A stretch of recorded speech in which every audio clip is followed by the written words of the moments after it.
Welcome back to KingWoes Court. Episode 47 is inbound. Woo! And we are back out of the depths of hell, I suppose. Of course, I was on a bit of a self-imposed exile from KingWoes Court, but we're back in session. And tonight I have a very cool guest who has, I think, we pulled a trick there last week and pulled out a really, really awesome EP on all of us. A bit before it was meant to come out, so we'll talk about that today. Welcome to KingWoes Court, Adrian Foley. How are you, my man? Good, Carl. Thanks for having me. No problem. Very glad to be taking part. I'm good. I'm missing college lectures tonight to be part of this, so I feel like I'm like a rebellious kitchen school or something. So yeah, well, hope I don't get you flunking out or anything, you know. I hope so too. Blame the king. Don't blame the king. No, what am I saying? Don't blame the king. You're writing me a note. I'll write you. No, don't worry. KingWoes said Adrian doesn't have to do his chore or his legs, whatever. Listen, again, it's great to see you, man. How are you keeping? I'm kind of like the rest of the world, adjusting to this sort of slightly post-COVID, maybe on the cusp of fucking World War III, nuclear Holocaust. I don't know what we're facing at the minute. Lately I'm enjoying being out without a mask on and being able to go into supermarkets and stuff without having a mask on, and I'm kind of almost feeling like a human being again. So yeah, I'm good. All is good with me, and strange times to be living in for sure, though. Yeah, absolutely. But so like we are going to talk about your absolutely blistering fucking EP, The Ancient Dark. And congratulations, first and foremost. It's fantastic. But before we go into that, let's just roll the time back a little bit. And you were in a tiny little band called Stereo Nasty. Yeah. That was sarcasm, by the way. I thought you were looking at me like you're going to kill me there. I was only messing, like, you know. Oh, I just have it. Bitch face, not it's just the way I look, and I have a light kind of. I've got this thing where I'm like sensitive to lights and stuff, so looking at a screen, if I look like really cross-eyed and stuff, it's just. So you're a vampire. You're a vampire. Yeah, pretty much. That's okay. Yeah. We get on with vampires on this show, don't worry. Yeah. So give us a little bit of just to build up a little bit about Stereo Nasty, because I don't know why I didn't get you on the show before, but I mean we know you're no longer around, so. Give us a little bit of a breakdown on a little brief history of Stereo Nasty and what brought you to where you are now with the Ancient Dark. Stereo Nasty. Where do I start? Stereo Nasty. Stereo Nasty was a heavy metal band, a sort of kind of retro heavy metal band. I think what set us apart from other maybe heavy metal bands was, particularly in Ireland, was a couple of things. One, we weren't doing it kind of tongue-in-cheek as a bit of a joke. It was sort of like, no, it's actually what we like, and we're not going for that Steel Panther vibe. And good. And then the other thing is that we weren't like a lot of kind of 80s metal bands in Ireland seem to take that sort of sleazy rock kind of route, where it's like kind of Def Leppard, Bon Jovi, stuff like that. We were more like Wasp and Judas Priest and Rat and Dokken and that type of stuff. The good stuff. The good stuff, yeah, with a little bit of sort of early 80s power metal thrown in. The thing about the Stereo Nasty kind of originally started as a synthwave band, which is kind of weird. It was originally me and a friend of mine were doing like like synthwave with synths and that kind of 80s soundtrack stuff. Yeah. We were doing kind of sounded like stuff off just like kind of Tangerine Dream influence stuff, but then like a lot of like Power Glove and Actraiser and Dynatron and stuff like that, and that kind of like that really retro synth stuff. And so just doing this with a friend of mine, we play guitar parts on a guitar and stuff, whatever, like, and they kind of started becoming gradually more and more metalized and stuff as time went on. And friend of mine, Frank Gagan, was the guy who was doing it with, and he was friends with Mick Mann, and I'd known Mick. We had been in a band before, like, but he was playing bass at the time. And himself and Mick were in his house one night getting shit faced, like, you know, and Mick decided, they thought it'd be funny that Mick would put some vocals over the stuff that I was doing. So they called me up at like 3 in the morning, let's fucking listen to this. And it sounded really deadly, like it sounded really, really cool. So I was like, maybe we should actually team up here. And he was kind of doing it because Mick was a really great singer, like, and he had that. He was kind of doing it ironically as a piss take to do all that kind of like that wasp sort of Blackie Lawless type singing. Yeah. But it sounded really cool. So I was like, well, fuck it, let's do something, like, and I put together like an EP. It's like 3 songs. And I got like a guy called Cian Callahan to do session drums, and I did all the guitars and bass on it, and recorded Michael Richards, and I gave it to Mick, and I was like, you know, Transformers the movie. Yeah. Yeah. So I told him the band Line that does the soundtrack to that. I sent him that, and I was just like, sing like this, and because Mick wasn't as versed in 80s metal, like he was more of a kind of like Coheed and Cambria, Mastodon, and that type of stuff. That's more what he was into, like. Okay. So I kind of schooled him a little bit. He just happened to sound like that, as his natural voice happened like that. So yeah, we did he came back with some vocal ideas, and we did the demo, and it was weird because I thought everybody was going to absolutely hate it. I thought it was going to be like, we're going to be laughed out of town.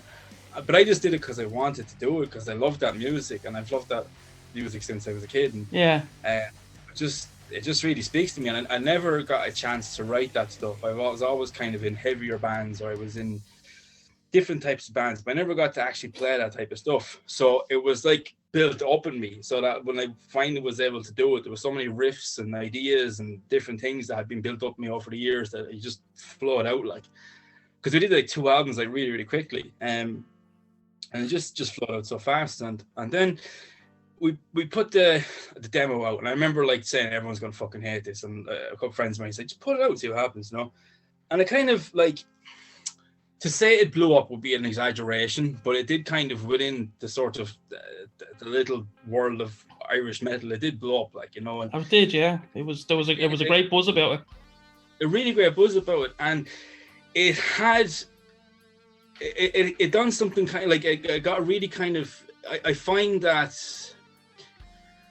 how would I put this? To me, it's like there's like 2 metal scenes in Ireland. There is like, you have like the more sort of old school, sort of primordial, Morning Beloved, Invictus Productions, Malthusian, Vorkalak, that type of scene. And then you have the other scene, which is like the other bands that would generally congregate around like playing gigs in fibbers and stuff, and they'd be kind of more like modern sounding bands, and they'd be more like of that type of thing. But it's like there's 2 separate scenes that don't really like cross over to each other. The one band, like, you'll never see like those bands playing with each other and stuff. They never really kind of integrate. So what kind of surprised me with Stereo Nasty is that we had both kind of scenes were into it, and both kind of liked it, and which is really surprising. So on the back of that, we're like, fuck it, let's do an album and get some people in, and we got it lined up together really quickly, and we did an album, and it just fucking blew up. We got like we had like labels and stuff after us, and we got to go out in Europe, and we did a tour, and we got to do lots of like festival fly-ins and stuff, like in Romania and Denmark, and it was really cool. Belgium, different places, like, and it just kind of went really, really well, and it just really took off, and it kind of like, we did 2 albums. And it was just great. It really kind of, but a kind of, I don't really have an exact answer as to why it stopped. It kind of like, I think Mick wasn't really into it as much anymore. I don't want to talk because he's not going to defend himself, but Mick was kind of like, I think, I don't think he was ever really into the music that much, you know. And Mick was like, he's like me in the sense, but kind of a bit of a naturally sort of shy person that kind of like, so I think he kind of but he's even more like he's very kind of reclusive and like he can be hard to contact at times, and he can disappear for weeks on end and stuff, whatever. Like, and that's just the way he is. So, but it became very hard for us to kind of function with that because he might disappear for a while, and we were at the stage of we had some pretty high profile gigs, and it was like we can't be fucking around with this stuff. Like, it's like if we have 3 gigs here and if we don't do this or if we fuck this up, then it's not like we're canceling the gig down the road. You know, it's like we could burn bridges here forever. Like, you know, so that became a bit of a problem, and I think just writing and stuff became a bit of a problem as well. But the thing was that when we finished, we never like officially said that's the end of everything. I would never rule out doing it again. I'd never rule out. I had started writing the 3rd album, which I had some really cool riffs and stuff, and I still have those ideas knocking around, and I'd never rule it out. I think if I was going to do it again, I think Mick would have to be singing on it because his voice was such an integral part of it. And I know Fran and Rudd would probably, I think they would do it again, and they never really wanted to stop anyway. So never say never, you know. Maybe if you just did a few recordings and then Mick wouldn't have to perform live or something. I don't know. Something like that. We could get like one of those hologram things where like we just like like hologram Mick. Hologram Mick, yeah, that'd be really cool. So yeah, if like never say never. Just right now, it's there's no signs of it on the horizon. If the stars aligned, I would do it again. I know the other lads again, and it's just like saying, just getting Mick to do it, that would be the thing. Like, but if I was going to do it again, I'm not really one for half measures. So it's like, if we're going to do it, we're doing it right, and we're going to do another album, and we're going to tour, and we're going to do a real thing. We're not going to get together and fuck around, like, so we're either in or out, like, but you know, so if we could do that, I would do it, but I'm not the one that has to make that decision. Of course. Yeah. Well, sure, like you said, never say never. But what I will say is, if people haven't ever checked this out, and I'm sure most of us in Ireland have, but if there's anyone listening that's maybe stateside or whatever, I'll put links in the description of the video for Stereo Nasty, so they can check out Stereo Nasty as well, because it was a moment in time for Irish metal and rock, I think it was, and needs to be heard by more people, you know. Yeah, I think. Thank you for saying that. I really appreciate it. Like, I think, like, it was a kind of strange experience, like, because I'd always been in local bands and stuff, whatever. And when you go to another country, and there's people there wearing your T-shirt and asking you this shit, like, and like, that was pretty. I remember the first time we were in the Netherlands, and we were just walking around, and we had a little camper van that we were on a small European tour, and like, it was, I remember going, like, as I always do in every city, I go to the music shop first, and I remember going in there and like seeing the metal section. There was a couple there, and the girl there was wearing like a Stereo Nasty T-shirt. Deadly. Yeah, it was kind of surreal, and so stuff like that was really cool. I remember. And we used to get some really good messages off people and some really good like feedback, and you get like messages from people around the world, and people really, really seem to be into it, like, you know. Remember some guy in America sending me a message on Bandcamp saying, I just want you to know that my son was born yesterday, and I played your album because I wanted it to be the first music that he heard. Oh wow, so, that's cool. Yeah, that's really cool. Shit like that is like, can't buy that, like, you know. And that's the thing, like, when you get reactions like that to your music that you've created, that's more, to me anyway, that would be more important than trying to, you know, bust your ass to make $1 million or whatever, you know. That's, you know, obviously everyone wants money, but stuff like that, that's lovely. That is cool. I've never been motivated by the money though, like, never. No. I have some like lads that I know, some friends and stuff that they play in wedding bands, and they make more money in a night than I would in fucking 5 years, like. But I don't care, like, and I've been asked to do that stuff. It's like, you know, every guitar player is just asked to do things, like, you know, it's like we play 3 hours a night playing this fucking shite and wear away, like, and it's we'll pay you $2,000 a gig. No, I'm not in it for the money. Like, and I think when it comes to playing music, that I think that you kind of have to be getting something out of it. I think that you either get like your artistic reward or that sounds a bit pretentious, but whatever. Like, I know what you mean, though.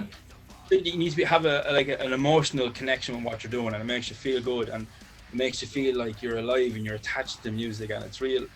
Or you need to be getting paid. Ideally, if you're getting both, that's great. Yeah. But I think that to get paid is good.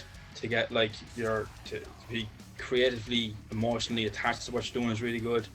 I think the worst thing that can happen to people is that they get neither and they get stuck in a rut of just keep making music, keep hoping something's going to happen, and keep going because you kind of get institutionalized making music. You kind of forget, like, why am I still doing this? Like, you know, I'm at that age now where I had a few years of questioning, why am I doing this? Like, you know, but I know I still love it and I still want to do it, you know. So yeah, well, that is great to hear, man. It really is. And tell me this: what got you started? Are you a guitarist by trade, or what's your main instrument, or do you have just one, or what's the crack? In my heart of hearts, I'm a rhythm guitar player. I started out, I was a trash kid. Grew up early 90s listening to Sacred Reich, Eccentrics, Annihilator, Sepultura, Megadeth, Slayer, all that stuff. That kind of led into like death metal and doom metal and all type of stuff. I'm old enough now to say that like I'm of that generation. My first band was Guns N' Roses. That's brilliant. Same. So yeah. So Slash and fucking Easy Stradlin and Gilby Clarke were probably my original guys. And then Metallica from there. And when I got into music, like wanting to play guitar and stuff, Sepultura, huge influence on me as well. They were huge over here, weren't they? That time. Arise, KSAD, that time period, they were huge. They were huge, like it's crazy, like, and you kind of took it for granted at the time, but like you go into shops, to be honest, like Sepultura merch, and particularly on KSAD, and all the singles and stuff that was out, like, and crazy, yeah. But like, yeah, so like I'm like a guitar player. Like, I would say a rhythm guitar player for me. My kind of, I think Injustice for All was probably my first really big. Just for All, Master Puppet, stuff like that was like, I used to listen to stuff over and over again, but I had this thing, like I used to like rewind the riffs and fast forward the guitar solos because I didn't really just like the riff. So I was really into the riffs and really into that sound. And when I think of music, like I always write riffs. I think very much in a riff kind of way, and I'm so like programmed that way. Like, I mean, I have albums that I love that I couldn't tell you the fucking names of the songs. I don't know the lyrics. I don't know anything about it. It's just the riffs I like, you know. So, so I'd say a rhythm guitar player is what I am in my heart of hearts. I just kind of learned to play guitar solos because I sort of had to, and like to play bass and learn how to sing, and I never intended that stuff. All just kind of happened. Like, I never intended for it to happen. It just sort of like I just wanted to play rhythm guitar in a thrash metal band, you know. So yeah, and that's okay. But which is now what kind of leads me to what you have released. How many days ago?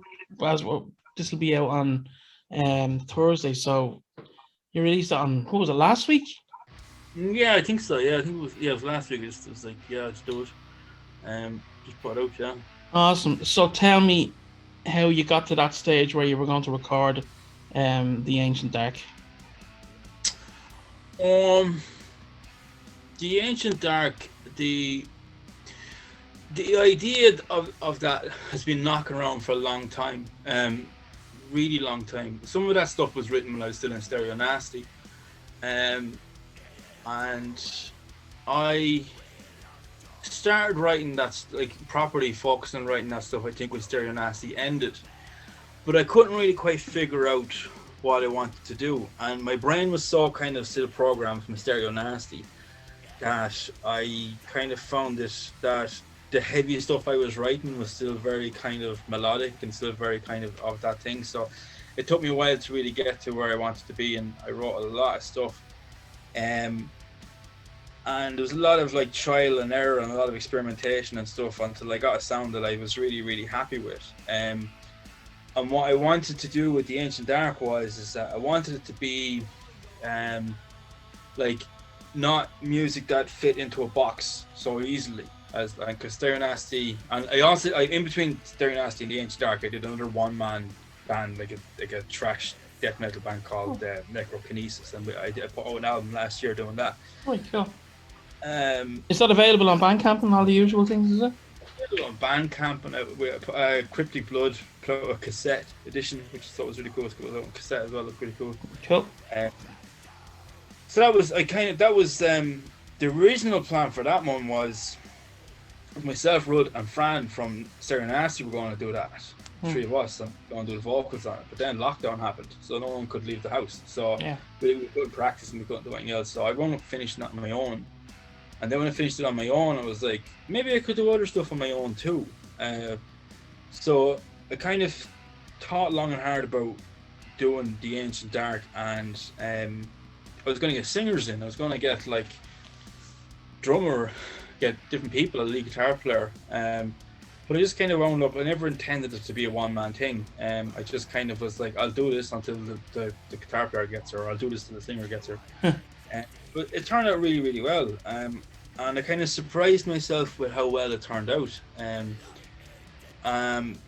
So I was like, yeah, fuck it, I'm just going to do it. And so I was like, properly recorded it and got it out. I probably finished recording it 2 months ago, I think.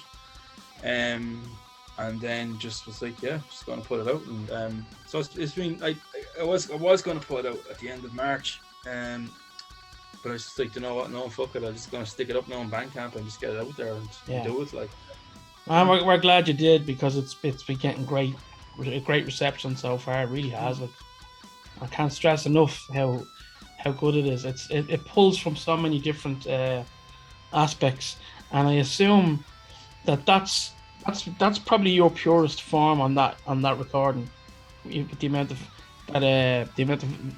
sounds that are in it, because there's loads of different sounds in it. Like, I feel anyway, Yeah, there's a lot in there. Like, it's kind of like I put it out as melodic death metal, but like, sure, I mean, what does that even mean anymore? But like, I just that because like in this day and age, people are just so saturated with music. You kind of have to give it a little bit of a tag, just so people can have a little bit of like, here's this thing you might like. So it's like the primary kind of, I suppose, probably one of the main influences of it is that would be that kind of mid-90s period of sort of melodic death doom metal, like Paradise Lost, Morphus. Bit of Swedish in there as well. Yeah, a bit Swedish, bit of Hypocrisy maybe. Yeah. That type of thing. But at the same time though, like, I didn't want to go and be like, let's take that whole template and copy it, and then like we'll be like, it was like, I wanted to have room to do other things. So I listened to a lot of other like post-metal stuff, and I listened to a lot of like non-metal stuff, and I wanted it to be just broad and kind of at the same time cohesive. All the songs fit together. Yeah. And when I was doing the EP, I had like probably, I don't know, let's say 20 songs that I could have went with, because I had a lot of stuff written. But I picked 4 songs that, 2 that were like I wrote at the very, very start, maybe about 5 years ago when I started working on it, and then like 2 that I wrote last year. So I wanted to get like the broadest time span, and I also wanted to get like the broadest kind of sound, but also like all fit together. Because I didn't want to be, here's the last 4 songs I wrote, or here's the first 4 songs. I wanted to be a kind of whole representation of all the stuff that I've been working on. And I'm really happy with how it turned out. Like, I'm really kind of it's like I kind of surprised myself with and I sort of found like I have this thing when it comes to writing music and doing things that it shouldn't sound like you're trying. Like, you shouldn't try to do like that Charles Bukowski quote, like, don't try, it's like, you should try, because if you're trying, then it's not going to work. It's going to sound forced, and you can hear it in bands when they're trying. And I found that the less I tried to write stuff, the more natural it came and the better it was. Yeah. So if I was sitting around writing riffs and I was doing different things and everything else, the more I just kind of just let it out, the more it kind of the riffs came together and the songs came together. It was really cool. Yeah, I kind of it's kind of like I'm a really harsh critic of myself. I really like brutally harsh critic. Like, so it's like the CDs arrived the other day and I hadn't listened to it. I deliberately stopped listening to it for a couple of days knowing CDs would come. And whenever I got a new CD, I always go for a spin in the car and put it on, like, and I was like, okay, here we go. Let's see what this actually really like. And then putting it in and going, it's good. And yeah, and I was like, yeah, it's actually really cool. I found myself driving faster and turning up louder. So that's a good sign. That's a good sign. Yeah, it's a good sign. So that's fantastic, man. So you recorded it in track mix with Mick, didn't you? Yeah. And how did that go? I did all the stereo nasty stuff with Mick, and I did the necrokinesis thing with Mick, and prior to doing the Ancient Dark, like I've been making demos for this stuff with him for the last 2 years, like, so I've recorded a fucking ridiculous amount of stuff over there, like, so, but I love working with Mick. I love, like, we're both like taught like guitar nerds, so we've got like a really specific era of 80s Japanese super strats, so we just nerd talk with all that stuff. But I love working with Mick, and I love like how he works and everything else, and he's such a like he creates such a laid back and good atmosphere, but at the same time is a total perfectionist, like, and it's a really kind of good mix to have, because no pun intended, but like it's good to have that sort of chill out, get to have your cup of coffee, there's no stress or whatever, and then at the same time it's like, no, let's try again, let's get, like, reamp it again and get it really perfect, like, so. And even though after it was finished, like, he kept sending me more mixes thinking they were better, like, making not really, so, yeah, he's a perfectionist, like you said. Oh, massively like. A gentleman as well, and an absolute legend, so big shout out to Mick. But before we move on from Mick, I was talking to him today, and he told me to ask you about your Raccoons. Yeah. So I didn't keep. I kept that one from you. Kept that one from me. Yeah. So I've 3 raccoons. Yeah. Wow. That live here in the house with me, and so it's kind of an unusual one, but yeah, I got 3 of them here in the house. They're like our babies, like, so. Are they fully domesticated, like? Yeah, they're fully domesticated. There's kind of like, when you think of like domesticated, you think of like a domesticated cat or a dog or whatever. Like, raccoons are like really strong-willed and really curious, and like they get into everything. Like, so if you, like, we have to put child locks on the fridge and on the press and all that type of stuff. They pull everything out, and they go rooting for things, and they just make like a mess, and they're so curious. Like, it's like having a 5-year-old. I don't have any kids, but what I imagine would be like having a 5-year-old. Like, they're your kids. They're my kids. Yeah, so they're quite a handful, but they're great crack. Like, and they're. It's unusual to hear of raccoon. They're not native to here, should they not? No, North America, I think so. So, look, did you have to get them specially brought in, or what way did that work? No, we got we bought our first one. We got her about 8 years ago. No, 9 years ago now, I think. And what happens when you get a raccoon is you become known as a raccoon person. People are like, a raccoon. So, the way, like, when you're in a band, right, and you wind up in Facebook groups about bands, you wind up fucking doing band things or whatever, you're collecting, you're into whatever, you just kind of, people gravitate towards you because of the stuff you're into. So what happened with us is that other raccoon people started gravitating towards us, like, and then we wound up the 2 other raccoons that we got were like people that had raccoons and couldn't look after them. They were like, because they got this thing expecting like a cat, and then like all of a sudden pissed off because I had to pull them out fucking a carton of milk and a bag of flour and making a cake, like, you know. So yeah, so we took the other two like as sort of kind of rescues and people that couldn't look after them. So because we were just about crazy enough to do it, like, yeah, but they're great fun though, like they're great crack. It's a beautiful animal. Beautiful animals, like they have like little hands, little fingers, right? And what I love doing is taking things out of my pockets and hiding them. They love guitar picks, taking guitar picks. I work night shifts, right? And when my Stereo Nasty was gone as well, sometimes they'd be gone for a few days, could be gone for a week away or something. Like work as well. I used to go off for long times, could be gone for a few days. And they'd get really pissed off me when I was gone. And I'm not making this up. Sounds like I am, but this is true. When I was gone, because they were pissed off at me at night, they used to take my toothbrush or my razor left behind the toilet in the toilet, and they'd be like, as a sort of revenge of how dare you go off. So they're highly intelligent. Wow. Highly intelligent and very emotional, and really kind of have a really great memory of it. If you ever do wrong on them, they never forget it. But they because their little fingers like are really good at fitting into like wallets and stuff. They love like taking out bank cards and things like that. So sometimes you take out your wallet, you go to pay for something, and the bank card's gone, and it's like, I got robbed again by a raccoon.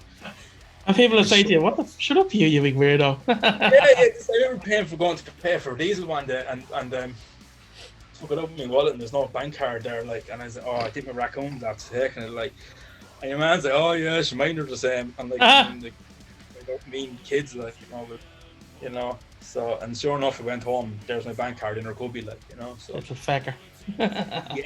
yeah. That's awesome. That's class, man.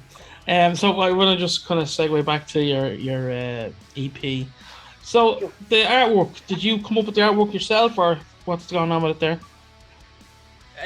No, I didn't come up with it myself. It was I just went looking for artwork, and that was kind of pre-made that suited it. Like, I wanted the type of thing that is on it. I wanted that kind of look. I was really into like the idea of woods and stuff, but that stuff, like, I wanted that kind of look, but that stuff can get like really cliche really quick because it's done to death. And especially when you start getting into like the death metal and stuff, whatever, like, and melodic stuff in particular, there's so much woods and trees and fucking things. It's a bit of a cliche, but I wanted to do that, and I wanted something that was also kind of haunting, and kind of done in a different sort of way. So I just I went looking, and it took a long time and a lot of stuff, but eventually found that art, and I talked to the artist and worked it out. Yeah, so I can't actually remember his name, which is really, really bad of me. Like, I may look it up, but I actually can't, because it was so brief. It was like, how much does this cost? He's like, yeah, I'll give you whatever. And then he sent it to me, and that was it. Like, so I was like, well, I thought it was really cool, and I thought it was really different. And I wanted something. They kind of like, I really like the way it's not black or it's not dark. And like, half the picture, but it's like to have something white. And then even with the Bandcamp page, I wanted to stay away from all the blacks and stuff, like, and just like use different colors and kind of, yeah. So I thought it was really cool and really kind of suit with it. Like, it's nice. I like doing that as well with my band stuff. If I can get away with doing like a different color t-shirt, or adding a bright color into one of our t-shirts. A couple of t-shirts back, it was like a really bright orange print and black, and it worked so well, you know. I just like, I mean, if I thought I could get a red t-shirt with that suited what we were trying to portray, I'd be all over that, like, you know. Yeah, totally, yeah. So I think it's really cool when you do things like that. Like, I think it's really cool, you know. Yeah.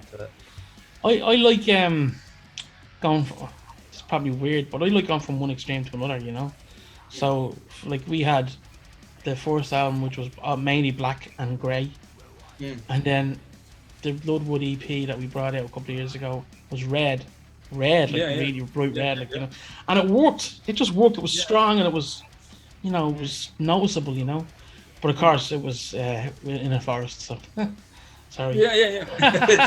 Look, who you telling, like, you know, it's like, well, I think that, like, I think the thing with, like, metal is that, like, you have all of this stuff here, and you take this, and this, and they're going to be your things. But then you can do what you want with them, and you can play around with them, and you can find different ways of doing it. Like, and like, you're not going to reinvent it, and if you do, then you're no longer playing the thing you wanted to play, like, you know. Exactly. So, but you can be really creative and do different things within it, like, you know, and I think that's really cool, like, you know, to kind of do that, fuck around with things and be like, oh, let's try this a little bit differently, or do this in a different color, and no, yeah, and like, and not like, I'm at the same time, I love the whole aesthetic of, like, a lot of the underground death metal stuff too. Like, I can be into all that too, like, you know. It's just that I just prefer to keep things a bit different, like, you know. Yeah. Maybe the next one will be all black, like, you know. So exactly, whatever way it takes you at that stage, isn't it? It's not.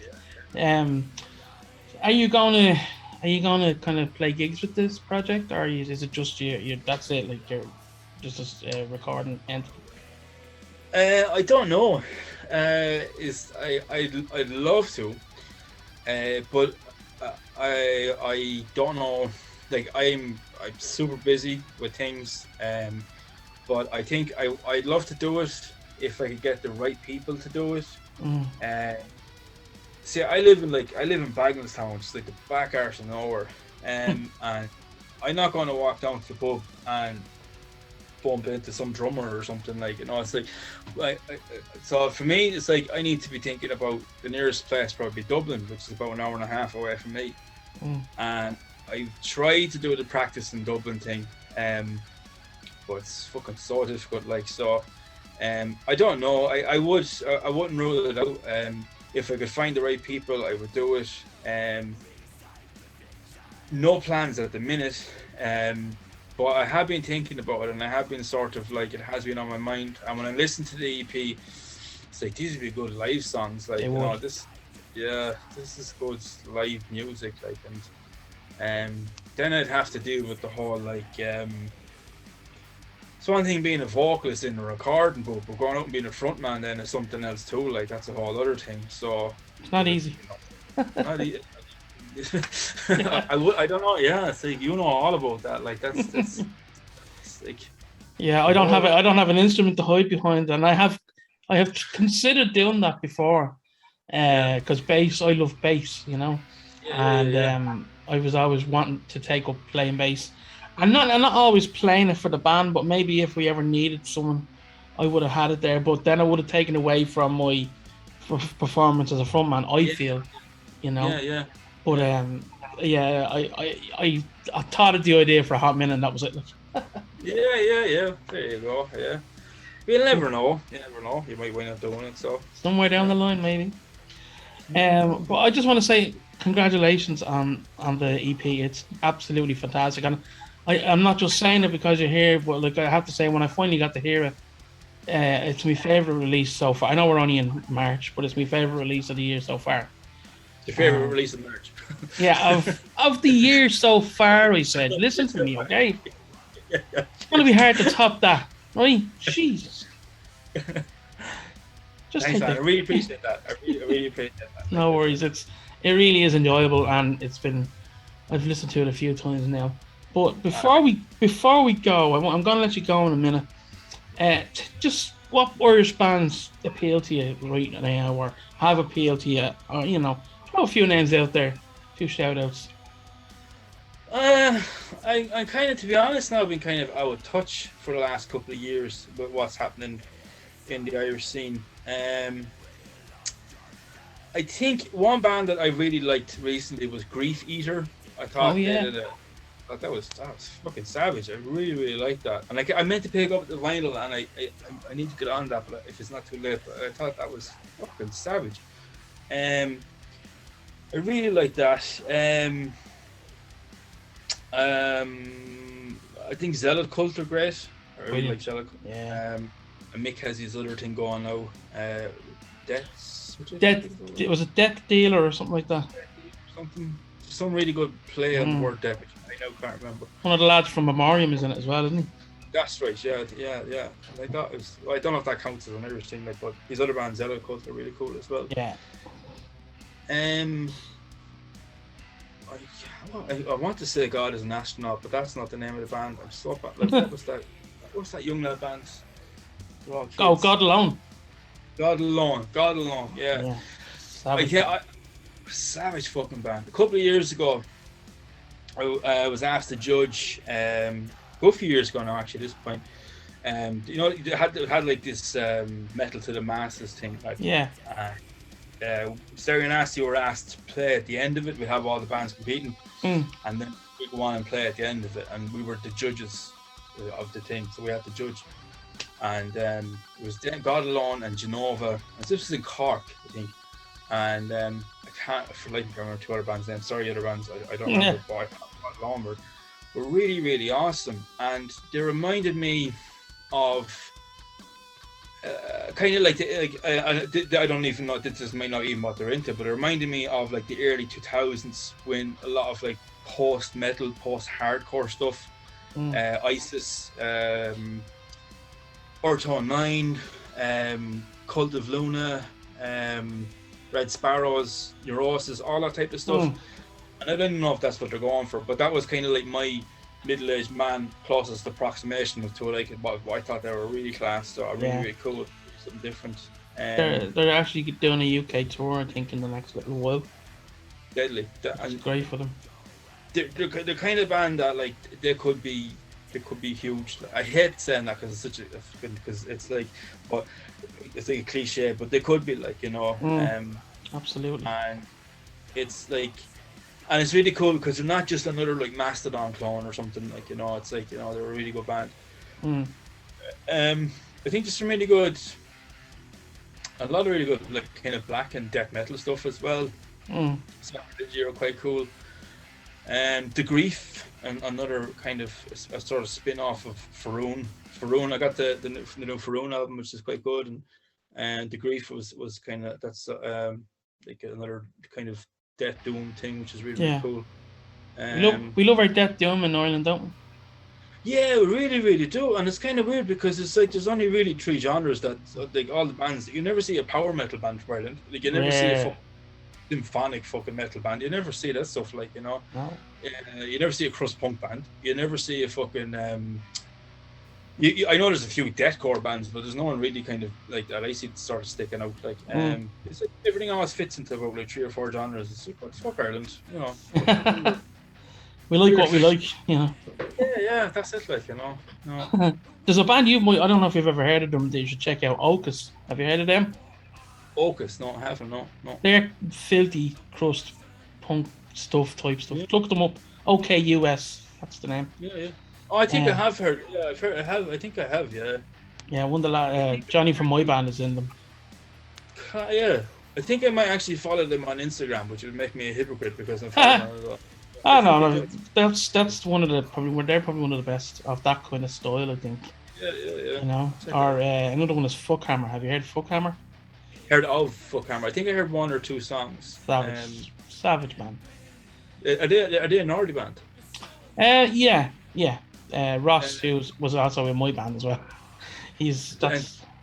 David McCallum's in that band, isn't he? I think he was. I think he's back with them again. So playing bass. Yeah. So it's basically War Iron. I have the War Iron EPs, and they're. I think I heard a track or two of Fuckhammer, like, but I like the last few years I haven't really been paying enough attention to what's going on. Like, David McCallum was in a really good band, Terminus. That's right. Yeah, and Devil Makes Three. Yeah, Devil Makes Three. Yeah, they were a great band. Loved them. We did. You know, but there's still you got. You remember Stand Up Guy? Remember those? I do. Guys? Yes, yeah, absolutely. A great band. We toured with them. We did a little Irish tour with them years ago, and like the Ian, the frontman from them, has a new project called Haint. Right. And it's I've heard the stuff. It's amazing. I can't wait for it to come out. It's sludgy and heavy and just all sorts of goodness. You know. My old band like used to play gigs with them and used to like really like look up to them, and they had the Immobiliare EP. Yeah. They were so cool. They were brilliant. Yeah. But there we go. Adrian, thanks very much for coming onto the show tonight. It's been a great chat, and I wish you all the success with this new EP. And what I'm going to do is I'll probably play a track at the end of this, if that's all right with yourself. Yeah, absolutely. And tell me, are you going to have it up on Spotify at any stage or any place like that?